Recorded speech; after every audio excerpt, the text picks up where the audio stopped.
উজানের ঢলে বিপর্যস্ত বিস্তীর্ণ অঞ্চল। এরই মধ্যে বন্যা কবলিত হয়ে পড়েছে ফেনী, চট্টগ্রাম, হবিগঞ্জ, মৌলভীবাজার জেলা। বিপদসীমার উপরে বইছে ৭ নদীর পানি। টানা বৃষ্টি আর উজানের ঢলে সবচেয়ে বিপর্যস্ত ফেনী অঞ্চল।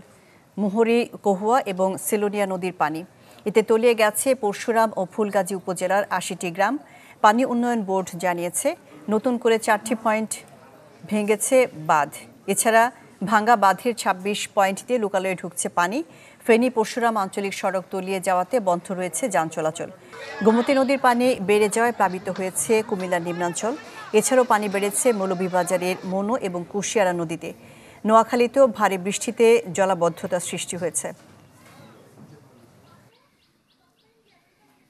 পানি অনেক বাড়তেছে।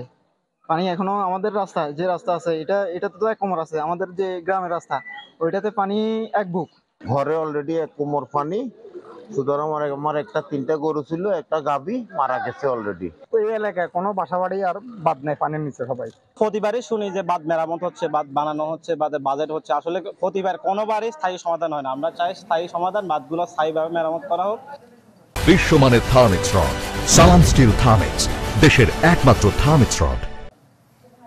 বন্যা পরিস্থিতি নিয়ে খবরাখবর জানাতে ফেনী এবং মৌলভীবাজার থেকে আমাদের সাথে যুক্ত হচ্ছেন সহকর্মীরা। প্রথমেই যাচ্ছি ফেনীতে, যুক্ত হচ্ছেন দিলদার হোসেন। দিলদার হোসেন, এখন ফেনীর কি অবস্থা? পানি কি কিছু নামছে না পানি এখনো বেড়েই যাচ্ছে?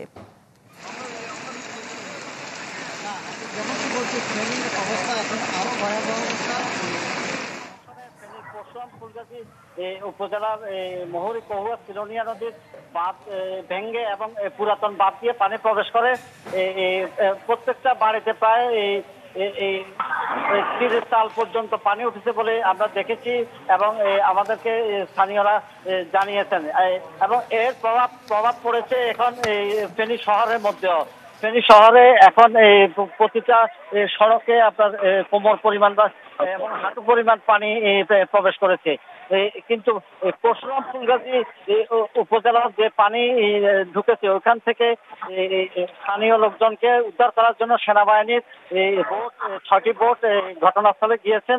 প্রত্যেকটা বাড়ি বাড়ি খোঁজখবর নিচ্ছে এবং তাদেরকে উদ্ধার করার চেষ্টা করছে। ইতিমধ্যে জেলা প্রশাসন, পানি উন্নয়ন বোর্ড, সেনাবাহিনী, বিজিবি সহ আইন শৃঙ্খলা বাহিনী সহ স্বেচ্ছাসেবক দল মাঠে কাজ করছেন। কিন্তু আমরা দিনভর দেখেছি পানিতে এই পরিমাণ আটকা পড়ছে।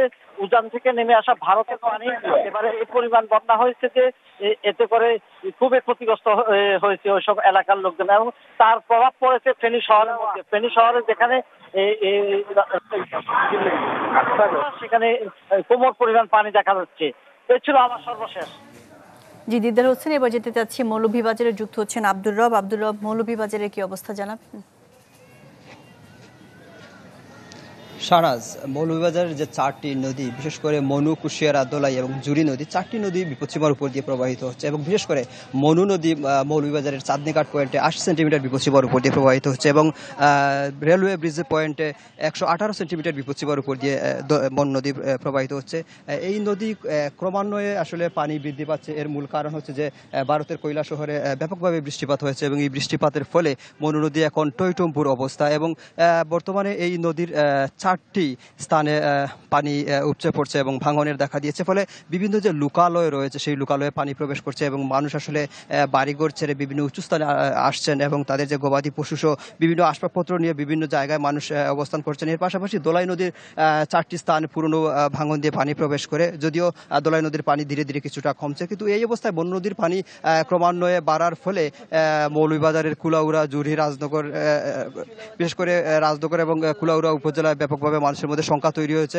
পাশাপাশি মৌলভীবাজার যে সদর এবং মৌলভীবাজার যে শহর, সেই জায়গায় আসলে মানুষের মধ্যে একটা শঙ্কা কাজ করছে আসলে এই যে এই পানি বৃদ্ধির ফলে কি হয়। এবং পানি উন্নয়ন বোর্ড আমাদের জানিয়েছে যে পানি এই মুহূর্তে আসলে কমার সম্ভাবনা খুবই কম। ধীরে ধীরে এই পানি বাড়বে এবং এই পানি যাতে ঠিকমতো মানুষজন সচেতন থাকে এবং পানি বৃদ্ধির ফলে যাতে কোনো ধরনের আতঙ্কিত মানুষজন না হয় সেই বিষয়ে মানুষের সতর্ক করা হচ্ছে। পাশাপাশি বিশেষ করে যে মৌলভীবাজার যে শহর রক্ষা বাঁধ, সেই শহর রক্ষা বাঁধ বিগত সময়ে আসলে পানি উপচানোর কোনো সুযোগ ছিল না, কিন্তু এবারের যে পানি যেভাবে বৃদ্ধি পাচ্ছে, পানি উন্নয়ন বোর্ড আশঙ্কা করছে হয়তো শহরের মধ্যে পানি প্রবেশ করতে পারে। শাহনাজ।